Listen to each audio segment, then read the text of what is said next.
Chelsea dan Bayern bahas potensi pertukaran Christopher Nkunku Mathys Tel.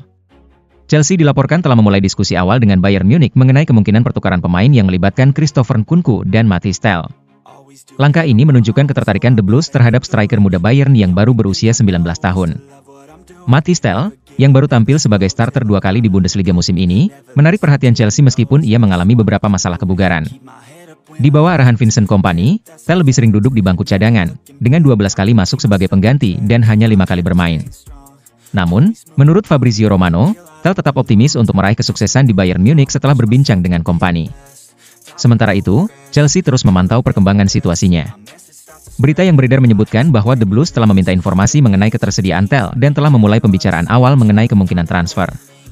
Dalam diskusi tersebut, nama Christopher Nkunku muncul sebagai bagian dari opsi pertukaran pemain. Menurut laporan dari media Jerman, Bild, Chelsea terbuka untuk mempertimbangkan langkah ini, meskipun negosiasi masih berada di tahap awal.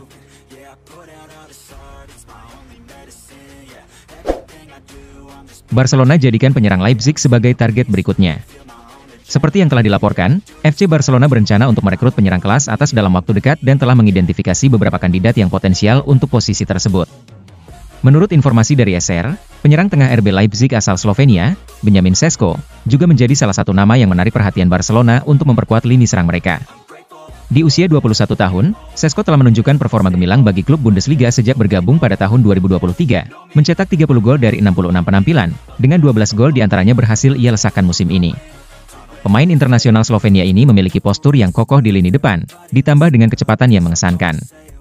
Ia telah membuktikan diri sebagai pencetak gol yang produktif dalam perjalanan karirnya yang terus bersinar, serta mahir dalam menjalankan peran sebagai penghubung permainan. Real Madrid tidak akan datangkan bek baru di bulan Januari. Marca melaporkan bahwa Real Madrid telah sepenuhnya menutup kemungkinan untuk merekrut bek tengah baru dalam bursa transfer Januari ini. Dalam waktu dekat, akan diadakan pertemuan antara Florentino Perez, Jose Angel Sanchez, dan Ancelotti untuk mengevaluasi kekacauan yang terjadi di Piala Super dan mencari jalan keluar. Sebelumnya, ada pembicaraan tentang kemungkinan mendatangkan Trent Alexander-Arnold bulan ini, yang masih menjadi fokus utama. Namun, Real Madrid menegaskan bahwa mereka tidak akan mencari bek tengah baru di bursa transfer kali ini. Dengan kembalinya David Alaba yang semakin dekat dan opsi Raul Asensio yang tersedia bagi pelatih, Los Blancos merasa yakin dapat mengatasi situasi ini meskipun Eder Militao harus absen sepanjang musim. Oleh karena itu, tidak ada bek tengah yang akan direkrut bulan ini, meskipun peluang untuk mendatangkan pemain baru di posisi tersebut akan dibuka pada bursa transfer musim panas mendatang.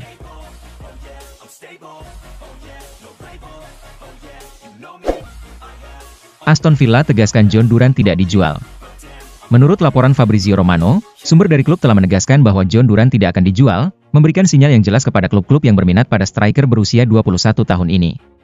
Aston Villa percaya bahwa Duran, yang baru saja memperpanjang kontraknya hingga Juni 2030, tidak akan meninggalkan Villa Park pada bulan Januari ini.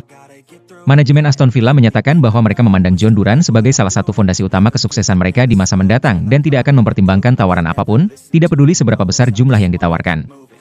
Keputusan ini tentunya akan mengecewakan klub-klub yang berharap bisa memanfaatkan jendela transfer Januari untuk merekrut Duran. Namun, dengan Duran tetap menjadi bagian penting dari rencana masa depan mereka, para penggemar Villa dapat menantikan lebih banyak aksi dari striker muda ini saat tim berusaha mengakhiri musim dengan hasil yang memuaskan. Barcelona pilih lepas Eric Garcia ketimbang Ronald Araujo. Di tengah sorak-sorai dan kebahagiaan FC Barcelona meraih trofi perdana mereka musim ini, masa depan Ronald Araujo, bek andalan sekaligus salah satu kapten klub, masih terbungkus misteri. Menurut laporan dari AS, pelatih asal Jerman tersebut tidak pernah menyembunyikan preferensinya yang lebih condong kepada Araujo dibandingkan Garcia dalam susunan timnya. Dengan demikian, jika harus mengambil keputusan, Flick lebih memilih agar bek Spanyol berusia 24 tahun itu pergi ketimbang Araujo, yang merupakan pemain internasional Uruguay. Di sisi lain, Garcia menarik perhatian besar dari Girona, tempat dia tampil gemilang selama masa pinjaman musim lalu, dan manajer Michel berkeinginan untuk bersatu kembali. Idealnya, pelatih Barcelona tersebut ingin mempertahankan seluruh skuadnya untuk menghadapi paruh kedua musim yang penuh tantangan. Namun, jika harus memilih antara Garcia dan Araujo, Flick lebih memilih untuk menjaga Araujo tetap berada di tim.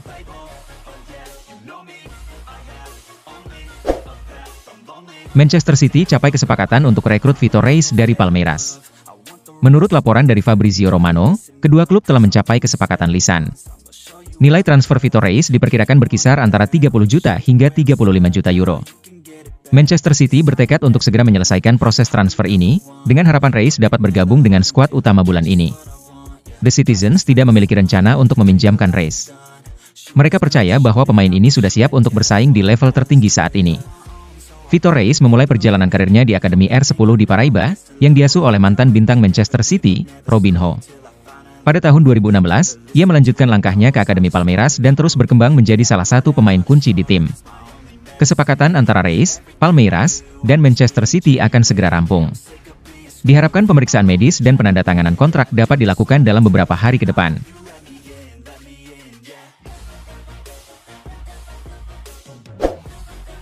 Sudah tiba di Manchester, inilah rekrutan pertama MU era Ruben Amorim. Jurnalis Sky Sports, Darmeshed, melaporkan bahwa Leon telah tiba di Manchester pada hari Minggu, 12 Januari 2025, untuk menjalani tes medis sebagai langkah akhir dalam proses prakontraknya. Sebelumnya, jurnalis terkenal Fabrizio Romano mengungkapkan bahwa Manchester United akan menginvestasikan sekitar 3 juta pound, ditambah bonus sebesar 800.000 pound, untuk mendapatkan tanda tangan Leon. Meskipun posisi bek kiri menjadi salah satu area yang perlu diperkuat oleh Amorim, Leon yang masih muda diperkirakan belum bisa memberikan kontribusi yang signifikan dalam waktu dekat. Sebagai bagian dari rencana pengembangannya, Manchester United memutuskan untuk membiarkan Leon tetap bermain di Cerro Porteño hingga akhir musim. Langkah ini dianggap sangat tepat, mengingat sang pemain sudah terbiasa bermain secara reguler dan beradaptasi dengan kompetisi sepak bola tingkat senior. Mengambil Leon dari lingkungan tersebut untuk bermain di tim Akademi United dinilai kurang bijaksana.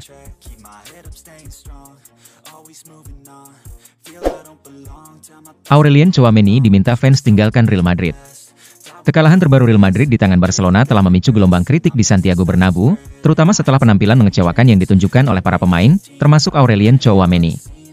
Di kolom komentar unggahan tersebut, para penggemar tak segan-segan melontarkan berbagai komentar negatif, bahkan mendorong Tchouameni untuk segera angkat kaki dari klub. Desakan untuk kepergian Tchouameni semakin menguat setelah beredar rumor yang mengaitkan pemain asal Prancis itu dengan kemungkinan pindah dari Santiago Bernabeu.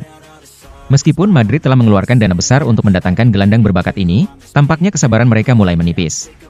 Dengan situasi yang ada, peluang Tchouameni untuk meninggalkan klub pada musim panas mendatang pun semakin terbuka lebar.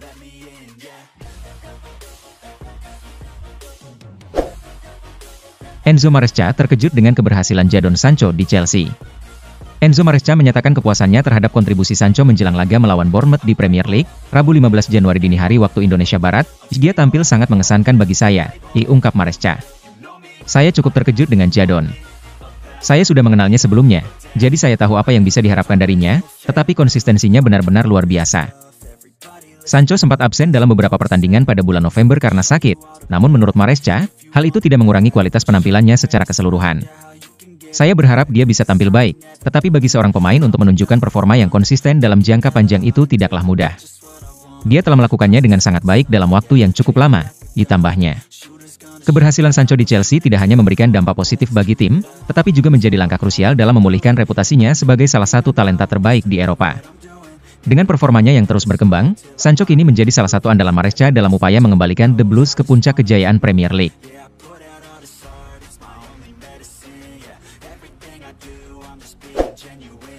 Peran McTominay dan Lukaku dalam kebangkitan Napoli musim ini. Pelatih Napoli, Antonio Conte, mengungkapkan bahwa kebangkitan timnya di musim ini tak terlepas dari kedatangan Romelu Lukaku dan Scott McTominay pada musim panas lalu. Kehadiran kedua pemain tersebut memberikan Conte kebebasan untuk meracik taktik yang lebih sesuai di lapangan. Masuknya Conte bersama sejumlah pemain baru menjadi faktor kunci dalam transformasi Napoli.